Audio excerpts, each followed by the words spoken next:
समधी जी से ऐसे धोखे की उम्मीद नहीं थी।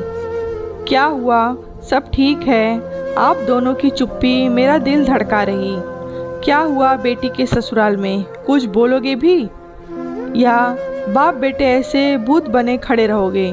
जमुना जी अपने पति सुंदरलाल जी और बेटे राजीव से सवाल कर रही। धोखा हो गया भाग्यवान, फक्कड़ है बिटिया के ससुराल वाले। जो पैसा सानो शौकत देख हमने रिश्ता किया था, सब दिखावा था। उनका अंग अंग कर्जे में डूबा हुआ है। सुंदरलाल जी गर्दन झुकाए बोल रहे। राजीव, ये तो बूढ़े हो गए हैं, तूने तो सब आंखों से देखा था।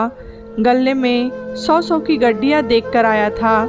मुझे तुझसे ऐसी उम्मीद नहीं थी। एक मिट्टी का मटका लेने में आदमी सब तरफ से बजा कर देखता है, कहीं कोई छेद तो नहीं। तो बेटी को ब्याहने में ऐसी लापरवाही कैसे कर गए? माँ, सब माया जाल था, सारी समझदारी पर पत्थर पड़ गए थे।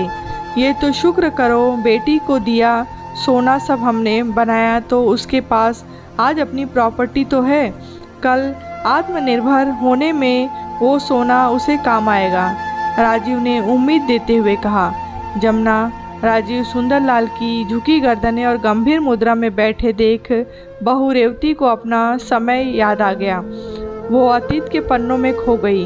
क्या हुआ देवीचंद जी, आपको पैसा लौटाया या आज भी सिर्फ आश्वासन लेकर आ गए? राधा नाराज होते हुए, बुरा वक्त चल रहा है मेरे दोस्त का। आज जब चारों तरफ से कर्जदार उसको नोच रहे, ऐसे में उसे सहारा न देकर अपने पैसों की बात कैसे करूं? जीवन ने दुखी स्वर में कहा। मैं कुछ नहीं जानती, मुझे रेवती की शादी के लिए पैसों की ज़रूरत है। आप कैसे भी करके दहेज के लिए धनराशि जमा करो। मेरे दोस्त को बिजनेस में घाटा लग गया है, वो तो किसी के साथ भी हो सकता है।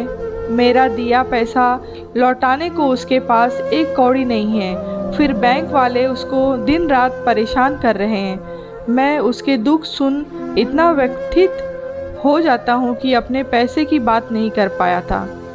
इतना अच्छा वक्त गुजारा हमने, साथ में ही रिटायरमेंट का पैसा एडवांस ले लूँगा। पीछे 2 बेटे हैं, उनके बड़े होने तक ऑफिस के साथ ओवर टाइम कर लूँगा, लेकिन विपरीत परिस्थितियों में दोस्त को परेशान नहीं करूँगा। कल उसने आत्महत्या कर ली तो भाभी और उसके छोटे छोटे बच्चों का क्या होगा? सुनो, या तो तुम समाज सेवा कर लो या बेटी के रिश्ते से हाथ धो लो। समधी जी से ऐसे धोखे की उम्मीद नहीं थी। सगाई तक कहाँ, हमें कुछ नहीं चाहिए, एक गाड़ी में बहू ले जाएंगे। और अब शादी के 1 महीने पहले सब सदस्यों को सोने की अंगूठी की मांग, कहाँ तक सही है? सोचा होगा कार्ड छप गए, रिश्तेदारों को फ़ोन हो गए, अब रिश्ता तोड़ा तो लड़की की बदनामी होगी, सो लड़की वालों की बेबसी का फ़ायदा उठाया जाए। मैं कुछ नहीं सुनना चाहती, मुझे बस मेरी बेटी ससुराल में खुश चाहिए। अब उसके लिए आप कुछ भी करो। राधा बोलकर चली गई। बैंक में डाका डालूं या खुद को बेच दूं? पिता के मुंह से ये शब्द सुन रेवती के सीने पर खंजर चल रहे। हमेशा से वो एक स्वाभिमानी पिता की बेटी रही। आज सिर्फ ससुराल से मिले धोखे ने पिता को झुकने पर मजबूर कर दिया। इतना बेबस उसने अपने पिता को कभी नहीं देखा था। देवीचंद जी चुपचाप एक छोटा सा प्लॉट दोस्त की बेटी रेवती के नाम कर शहर छोड़ रातों रात कहीं चले गए, जिससे राधा बहुत खुश थी। वहीं जीवन की दोस्त के लिए काफ़ी बुरा लग रहा था। रेवती के ससुराल वालों की डिमांड पूरी हो गई और रेवती और राजीव का विवाह अच्छे से संपन्न होता गया। रेवती की ससुराल में अच्छी कट रही थी, सो वो पुराने जख्म भूल गई थी। लेकिन ननद के ससुराल वालों से धोखा मिलने के बाद आज अपने ससुराल वालों की ऐसी हालत देख उसे सब कुछ याद आ गया कि कभी उसने माता पिता के साथ ये सब हुआ था। उसके जख्म आज भी हरे हो गए। चूरमा की खुशबू से जमुना को बहुत गुस्सा आ गया। वो रसोई में आकर रेवती पर चिल्लाई, क्यों रीहू, तेरी ऐसी कौन सी मन्नत पूरी हो गई जो घी में आटा भून रही, हलवा बना रही?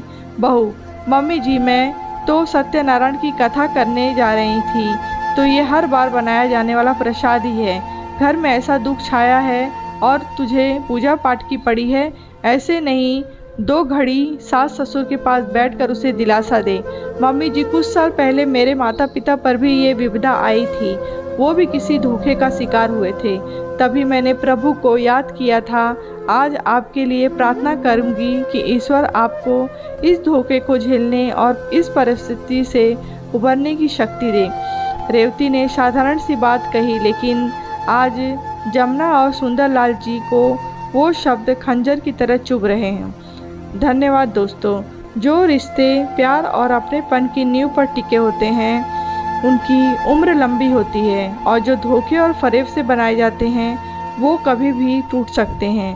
किसी की बेबसी का फ़ायदा उठाना या धोखा देने के बाद हमेशा हमें अपनी बारी का इंतज़ार करना चाहिए। आप क्या सोचते हैं? अपने विचार व्यक्त करें। कहानी अच्छी लगी हो तो लाइक करें, शेयर करें, चैनल को सब्सक्राइब करें।